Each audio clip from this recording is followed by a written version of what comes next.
single out as her greatest achievement, and it would probably be one you're least knowledgeable about. And this is a certificate. What is it called technically? Anyway, it says Wildlife Clubs of Kenya. In around 1969, a conservation group called African Wildlife Leadership Foundation founded the Wildlife Clubs of Kenya. Only they had a name, but they didn't have a person, and they didn't have an organization exactly. And so it wound up in the newly formed education section of the National Museums of Kenya. And who should be in charge of that but Audrey? So the whole purpose was to introduce local students about their own wildlife and conservation and so forth. But most of them, are living in little villages. Some, of course, are in larger towns. But how could you educate all of them at the same time? So what they did is they spread the word, and 150 high schools signed up for this in Kenya. But still, how do you educate them? And what they did is they divided them into 4 groups, and they said each club should designate one person per year. And they then had a series of seminars in which that quadrant, that fourth, was taken to Tsavo National Park, where special facilities had been built to house the students for, I forget if it was a few days or a week, but something in that range. And then these were students coming from all parts of Kenya. And they would do like 4 of these sessions, so they could include all, every wildlife club. And there'd be a bus, and they'd go around, and they'd see animals they only read about instead of seeing in their natural habitats. And here's Tsavo National Park, east, consisting of thousands and thousands of acres. And so I remember one case where they were in a bus, and there was an elephant. The reason I know this is because one of the students wrote up this little account, which Audrey showed to me. There was a boy and a girl sitting in the chair, and it was the boy who was sitting on the outside, and apparently this elephant charged, and the girl pulled the window down on the boy's head. No one was hurt, but it was her reaction to a charging elephant. But nevertheless, this is a certificate, whatever to call it. It says Wildlife Clubs of Kenya, 1968 to 1988, in recognition and appreciation of your contribution to the development of wildlife clubs of Kenya in the past 20 years. And I think, of all the awards she's gotten, and there are plenty of them, lots of beautification awards for something, I think this comes down to having achieved a larger accomplishment. And what happened is this model proved so successful that other countries, including outside of Africa, this was used as a model for getting students interested in their own wildlife. So, might as well start with the best. I do not know how many beautification awards she was given by the city of Alexandria. I know for some reason or other our front garden got one. I've never understood that. And if you're unlucky enough to have seen it very recently, it was completely covered with bamboo up to about this time. We paid someone, or I'm being asked to pay someone, for having cut it all down because the house is now empty. And there's a realtor who was a friend and hopefully still is. But the instructions I gave were, the front, fine, clean it up. the side, all you need to do is cut the branches from the trees that are hanging over the roof, which we don't know if they were done because it was so disconcerting, the things that he chopped, which he wasn't supposed to chop at all. But that was nothing to prepare me for the back, which he was not to touch unless I was present. Well, he didn't follow that up. And there are all sorts of things, if you've seen rodeo, weed whacked, and all sorts of things. And they still are asking me to pay for it, but I don't think they're going to be very successful there. Nevertheless, sometime in the not too distant future, the house will be available for sale. So you get to inherit those things, or I would like my friends in the Rock Garden Society to come and help themselves to the troughs that remain and to dig up things that are still diggable. I had a very nice magnolia, macrophylla, the big leaf magnolia. It was at least 6 or 8 feet. It's now 6 inches. So anyway, that happens to you even if you're not on the premises. And so there's that. I've been asked to talk about, no, I haven't really been asked to talk about anything in particular. I mean, these things generally are, sing the praises that most people already know. And I thought, well, what aspect of Audrey's life do people least know? And I was thinking, when we're off on these long trips for months, sometimes more than half a year, things happen. And some of them are funny. Not too many of them are really sad. But they make stories which no one else has ever heard. And so I started thinking about the places we've gone to and some of the things that we have run into. And incidentally, one of the things I want to make sure, in case I babble on too long, which has happened, I want to leave space and time for any of you who would like to come up and say a few words. Can I anyone show a hand who'd like to do that? Okay, a few. Okay, good. Sri Lanka. Sri Lanka, it was called the Flora of Ceylon. Now, why Ceylon instead of Sri Lanka? There's an old money that was supporting it, so they used the old name of Sri Lanka, which is Ceylon. And the project was run by the Smithsonian Institution when they had money. And bits and pieces of it were paid for by other countries. You had to fly via Pakistan because there were Pakistani, whatever the currency is, that couldn't be repaid, and so they repaid in kind. And the whole project was like that, of things that were owed to the United States that the U.S. wouldn't want their money, so they paid off by running this project. And they paid not only for me to go there.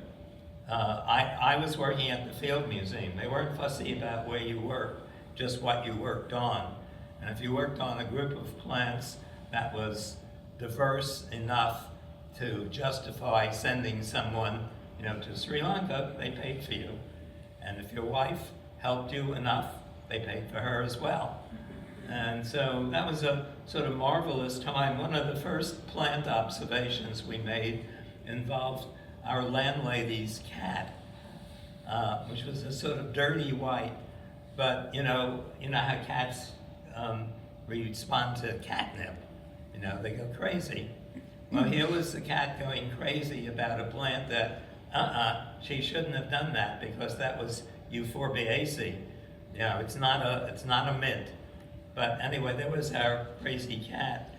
But we would normally go out for like a week at a time, and we would phone ahead, or someone would phone ahead for us, because when we got to a small town, typically what would be available was cuisine that was much too hot for us to consume.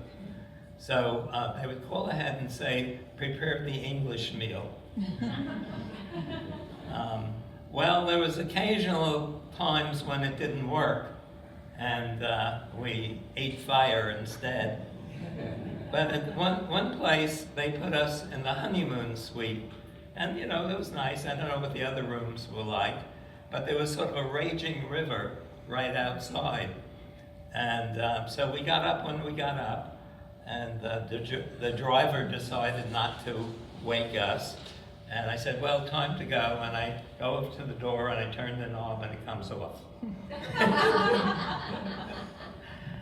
I said, this is awkward. So, you know, we pick up a phone. No, there was no phone in the room because, you know, honeymooners leave them alone. And the driver decided we were having too good a time to come and wake us. But eventually he did come and we did get on our way. But that was, you know, I still remember the river and I remember the doorknob.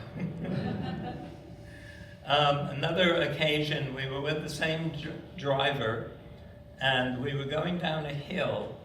And I thought, well, he's going a little fast, especially since there's a one-lane bridge at the bottom. And so he's picking up speed, and then suddenly I look, and he's asleep.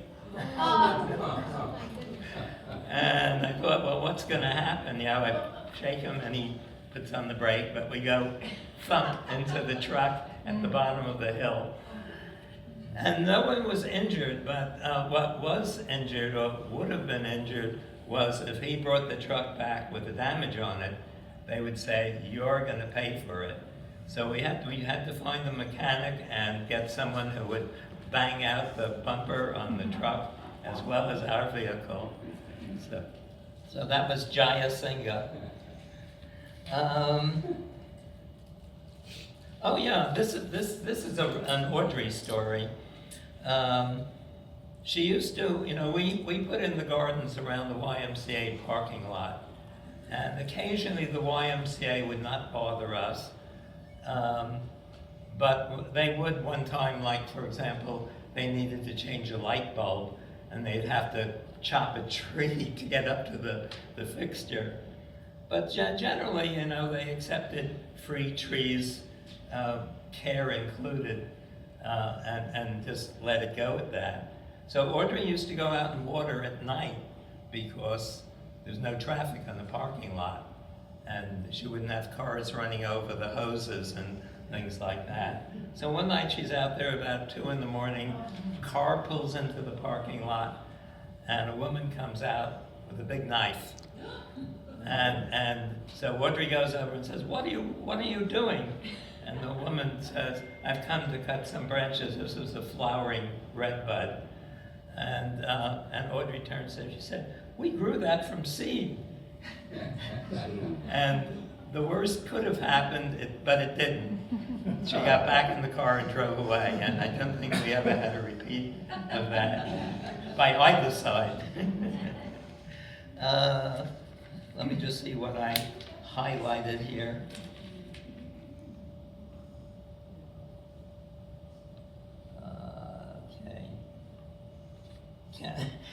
Trouble is, I can't read my own handwriting.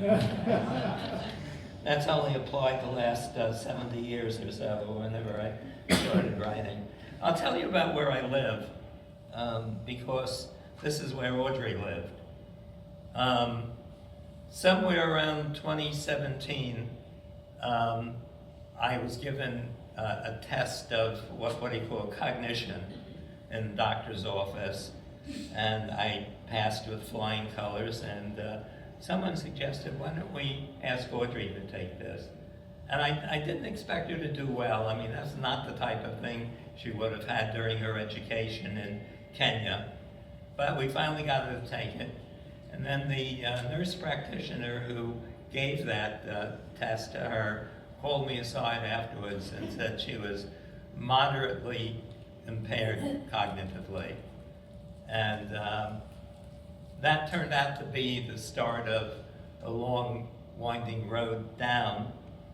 And so the next year, I went to Kew Gardens doing my research as usual. And I told them, I'm not coming back anymore because I can't leave my wife. And I never did go back. And some point, I guess it was 2021, when around Christmas time, when she had a fall going out the front door. Well, why was she going out the front door? It was December. She was carrying an armload of blue objects, and she wasn't wearing a coat. So she had one foot out the door. I walked over, grabbed her free arm, and pulled her back in. And I pulled her hard enough to dislocate her shoulder, which I didn't realize. The EMTs came as they usually did when she had falls, because I couldn't pick her up, and they took her to the hospital. And that's when we discovered she had a dislocated shoulder. The blue objects were a urinary tract infection manifestation. Weird things follow that. And so she then went to rehab for 10 days, and we were told, look for some place that deals with memory care. And there are lots of ways of doing it, having now experienced not the memory care loss, but the consequences of it for other people close to you. There are companies that go around and show you places. You can tell them where you want to be, where you don't want to be, what would be your limits of payment. That never really happens. And just anything else in that line. And then they'll go to places where they get a kickback from the institution because you don't pay them. So we went to 2 places. This is not Audrey, but Audrey now was the subject, but not the person making the decisions, because she couldn't anymore. A friend of mine who I was hoping would be here, and I don't see him, was a retired nurse, and we went around. We looked at one place. It was an old town, cold, not something that you'd want to live in or have your loved one live in.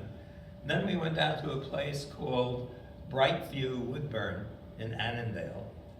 And we liked it. We happened to arrive at lunchtime when everybody was up and chatting, and it sounded like or looked like a place that would be really enjoyable, or at least tolerable.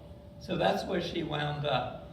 And over time, she deteriorated, as they do. They never said she had, well, funnily, the last neurologist she saw, when I said, would you call this Alzheimer's? And she said, yes. The death certificate did not recognize that. It said deterioration of the brain, something of that sort. And that's because they never did an actual Alzheimer's test on her. But nevertheless, she deteriorated, and then I would visit her twice a week, and people from at home in Alexandria, where's Richard Merritt? Thank you. Richard being one of them, Jerry Blaze, wherever he is now, being another. These were people who would regularly take me out to visit Audrey on behalf of At Home in Alexandria. So for those of you who live in Alexandria and are getting old or would just like to help, contact them, and there's lots of things that you can do to help other people. My situation changed. I was living at home, and then in February of this year, we had winter storms, which revealed the fact that we did not have a very good roof up there anymore, because it came pouring through the roof. And at one point, a big chunk of the ceiling and the stuff above it fell down. The fire department said uninhabitable, and I moved out to a friend's house briefly, then to the same place where Audrey was. So we were together from March of this year until she died in June 4th. I don't want to talk about places like that. It's not appropriate, I think, for the occasion. But let's talk about Audrey's accomplishments. to some degree, because most of you are master gardeners here, and I think you could probably tell me more about what she's done on a local scale. You probably know then, was it September 9th that the plaque was dedicated? There's a plaque in Simpson Gardens, a bronze plaque that the master gardeners paid for and had installed. That'll be a permanent memory of Audrey and her activities there, something that all the people in Alexandria, and certainly all the people within walking distance, will remember.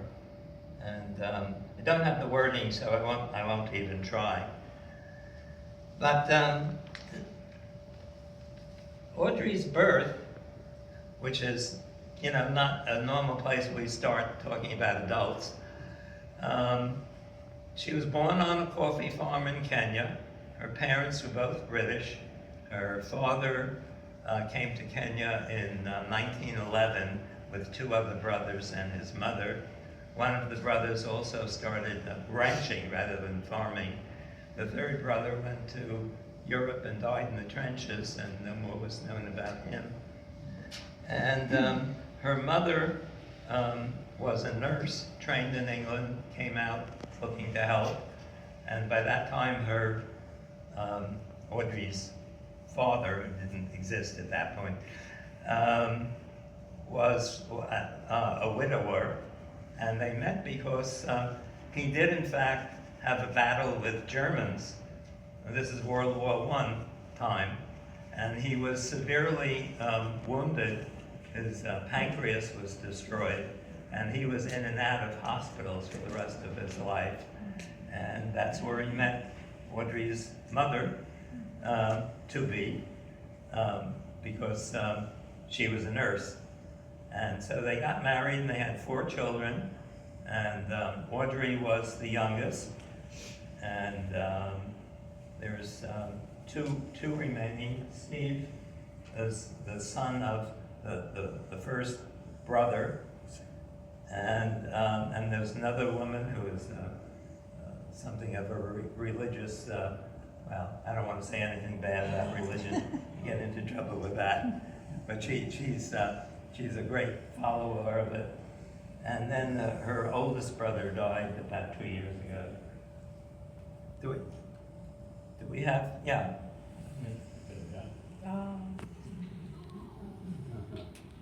Yeah, Audrey's the one front left, and Steve's father is the next one, and then the religious sister is there, and then the older brother is actually hiding in the back. This, we think, is a cousin of them. Audrey's father is back left, and that's his sister, we think, right, behind to the far side.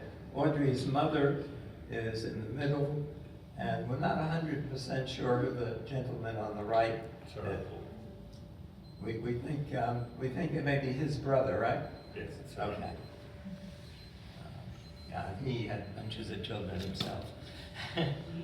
Anyway, so that was the family that she grew up with.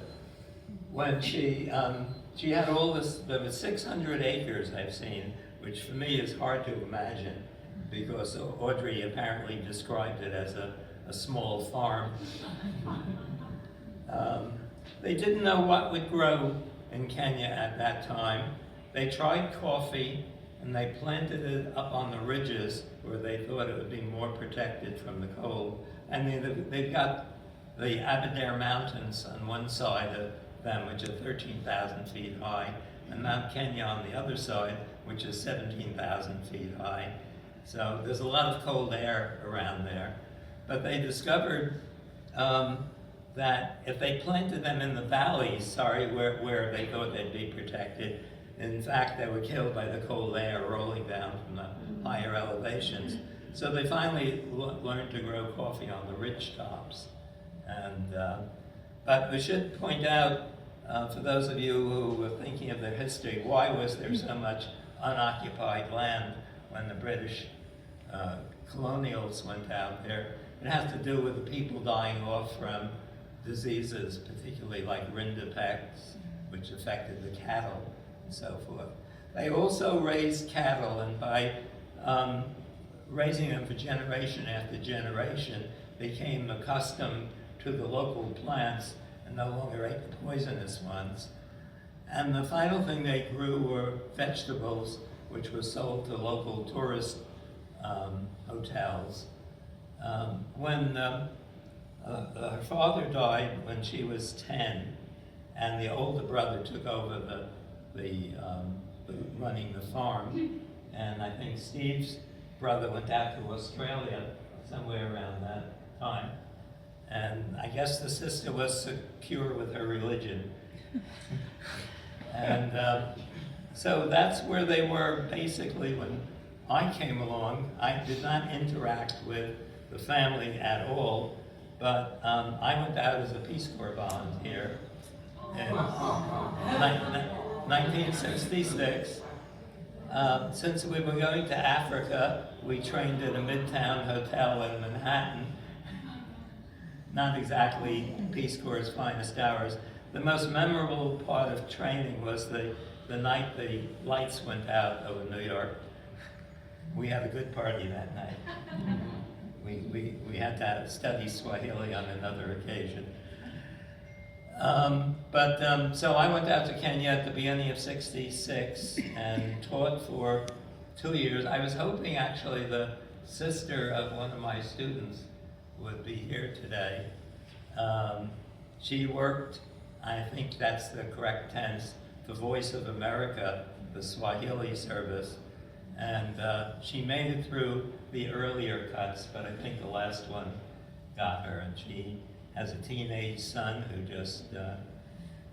just graduated, and but she was the smart younger sister that my student always referred to, and he's doing very well. She told me that he had built this big house and hoped that Audrey and I would come visit sometime, but obviously that is not to be. Well, after 2 years of teaching at one school, I got transferred to another, and that was 3 years of teaching. And the third year, when I was teaching something or other biological, one of the students stood up and said, "Why do you ask so many questions? Why don't you teach us?" And what the previous teacher had done is to write notes on the board, and they would copy them down, and that was their concept of being taught. But it was a very fine school, and the students had a history of doing well, so they didn't want to change anything. One time I walked in at night when they were having a study hour, and what were they doing? They were catching termites and eating them. They're very fatty, they're very good for you. But in any event, I was fed up with teaching, and I had been collecting plants all that time and bringing them down to the herbarium in Nairobi, which I could get to by bus or hitchhiking. And they got to know me, and so for my 4th year in Peace Corps, I was able to switch to the herbarium, still a Peace Corps volunteer. And that was the same year that Audrey was hired to be in charge of education by the National Museums. And the herbarium happened to be sitting on the grounds of the museum. In fact, only about 10 feet away from her building. Her building was a little slow in being put up because the night watchman, who was looking after the part that still needed to be completed, was using the wood to keep warm at night. But we met, and we went out on our first trip together, unchaperoned as it turned out, because the chaperone backed out and Audrey wasn't sure, can I trust this guy? Anyway, our second trip was to Tsavo National Park, and we were sitting in the car and eating our lunch, and there were monkeys on the windshield trying to reach in and grab stuff. nasty beasts. They're called vervet monkeys or green monkeys. And so we finished, we got out, and one of the monkeys snuck up behind Audrey and slashed her calf open. And she started bleeding profusely. I, of course, can't stand blood, so I wasn't much help. So she calmly sat down and started to dress her wound, and I don't know, I can't remember what she put over it, whether we had Band-Aids or not. But this was set now for the other woman who was with us to drive us back. Except that she had an automobile accident recently. She was too nervous to drive. So on top of everything, Audrey had to drive herself back. So that was only our second trip. The third trip, which was also to the same place, we had another Peace Corps volunteer with us who worked with Audrey. And he decided to sleep rough while we were in a tent. And all of a sudden there were these blood-curdling yells in the middle of the night when some army ants had climbed over him. And apparently they have a certain way they climb over and they say, "Now," and then they all bite at the same time and sting. So he wasn't too happy. Finally, let me just pick out another incident at random here. Oh yeah, this is one of, I was studying a group of plants in the dayflower or wandering Jew family, and we were in Africa for 8 months. This was supported by a National Science Foundation grant. Does the National Science Foundation still exist, or they trumped it out of existence? In any event, there was one plant we were looking for that was known from a single collection on a little island off the coast of Kenya in the Indian Ocean. And so we made the trip to look for that. And by the time we got to the town on the mainland, the ferries had stopped running. And so we were sitting in this vehicle, didn't know what to do, and some African man comes up to us and says, "I'm an agricultural officer, why don't you come and stay with me for tonight?" And of course, we look at each other, but only one of us was a New Yorker, so we knew how to be apprehensive about these things. And we said, sure, what else were we going to do? And before long, there's a chicken running around with his head cut off, which turned out to be supper. And the next morning, we decided we would look around in the bushes and so forth behind this man's house. And we found some really interesting plants and spent so much time working on them that, guess what? We missed the ferry again. So the next morning we said, well, we've got to make the ferry whatever else we do. And but our host said, well, there's another place you might look. It's also it's on the mainland, and he said there were roads that go through it now, whereas normally there's no one living there. But there's a possibility of petroleum being discovered, and it turned out that if it was, suddenly the president would own the land. But as it was, it hadn't been discovered, so we went out there, and there were sand dunes up to about 60 feet high, and they blocked your view of the ocean, and there was a marsh on the side of the dunes away from the ocean, and which was, you couldn't drive any further. So we stopped there, climbed, walked over to the first bush, and there was the plant I was looking for, right under it. But it was the afternoon, so the flowers had already closed, so we have to stay here till the next morning. So what we decided to do is to walk up the dunes. It was pristine vegetation, guaranteed that no botanist had ever been there before. So you find something new, maybe they name it after you, but know, who cares about that? So we walk on, we get to the top of the dunes, and there's the Indian Ocean in front of you. It's at night.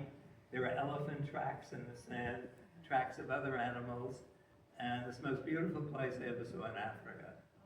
And so we, of course, had to be there the next morning. We caught the flowers when they were open. We eventually grew the plant. That was 74. That would have been in Missouri, at the Missouri Botanical Garden.